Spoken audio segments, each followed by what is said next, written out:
Mobland on Paramount Plus has to be the best show of the year. 10 episodes. We've just spent 10 weeks getting great television. And that is the one thing to keep in mind, especially when it comes to a streaming service, is they didn't dump this all in one go. They released it weekly, which means we had 10 weeks of fantastic television. And this series, my God, what a series. What a cast as well. Tom Hardy, of course, Pierce Brosnan, Helen Mirren, Paddy Considine. Like, wow. The cast was fantastic. The story was fantastic. Now, I will do everything I can not to put spoilers in, because I'm sure a lot of you either haven't seen the last episode yet or maybe haven't watched all the series yet. But very, very highly recommend you watch this. And it's funny to see the person who was James Bond starring alongside someone who was quite a while ago tipped to be a favourite to become the next James Bond, that of course being Tom Hardy. And Hardy shines in this. He is this enforcer who, well, fixer more so, for the Harrigans family, which is Pierce Brosnan and Helen Mirren. They're Conrad and Maeve. And it's great because Hardy, he has this presence where you're not sure whether he's about to snap or not. And you keep getting this moment of, oh, this is it, he's about to snap. And he doesn't. And you're kind of like, I was purely waiting for him to snap there. And he kind of does that throughout the whole series, which is great because it means it's a character who keeps you guessing. You're not 100% sure what you're going to get from him.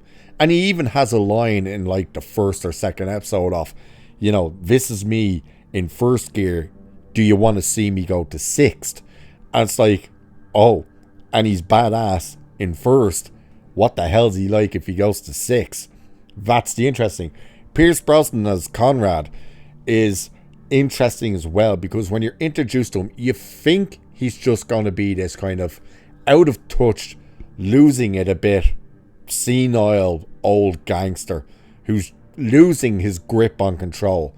And that very much is not the case, because my God, is there some episodes in here where you just see who the real Conrad Harrigan is, and it's scary when he comes out to play. Basically, Maeve, the wife, is just an absolute lunatic. From the moment you meet her to the end of the series, she is insane. She is the one who's basically putting everything out there to make things happen.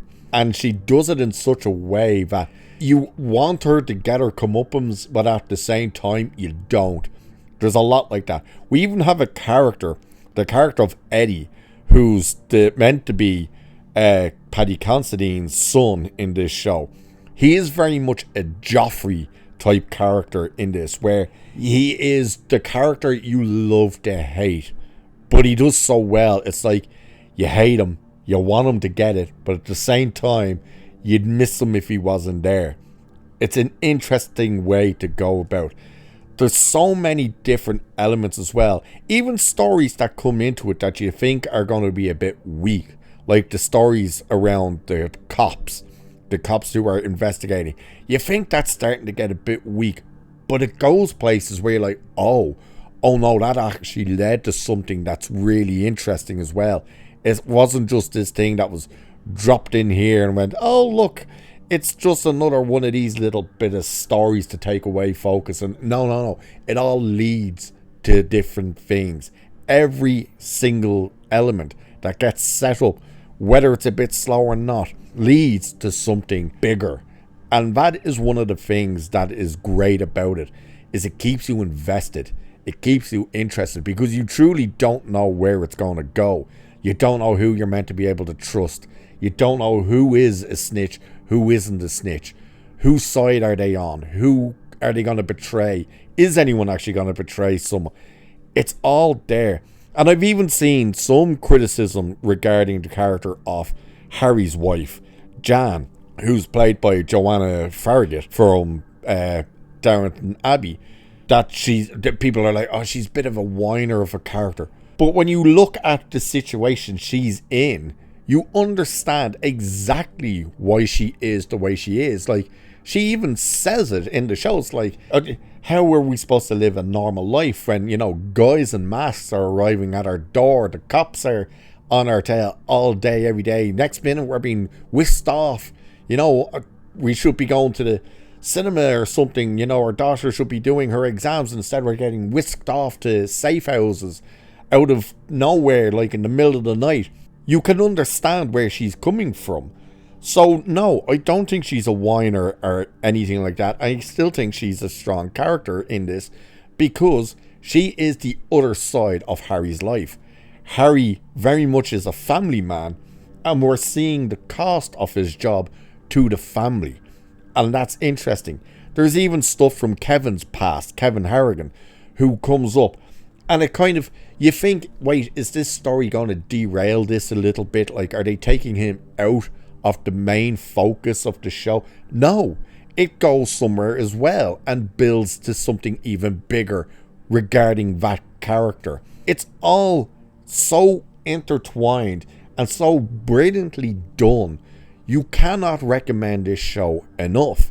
And it's from Guy Ritchie, and it's not the typical Guy Ritchie thing where there's a lot of humour thrown in there as well to kind of balance the intensity of the story.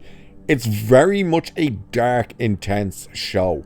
Yes, there is humorous moments in there, more in terms of lines of dialogue and the way they're executed, particularly from Pierce Brosnan when he's talking with Maeve. That's where a lot of that comes from. But when you see just these type of characters and stuff, you realise it's not a show that would need all this kind of the typical Guy Ritchie humour to kind of make this scene a bit easier, because this show doesn't want to make the scenes easier. This show wants to hit you over the head and hit you hard and say, no, no, no, no, this is the reality that this is in, and this is the life these people are dealing with. So again, Mobland Season 1 on Paramount Plus is an absolute must watch. Absolutely 100%. It's the show of the year, and I have no qualms about saying that. This thing is blowing everything else out of the water.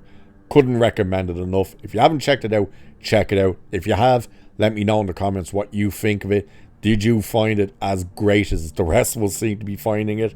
If not, that's okay. You know, it's up to everyone to make up their own mind. Either way, let us know. And with that, I shall leave it there for this one. Like, share, subscribe, all that good stuff.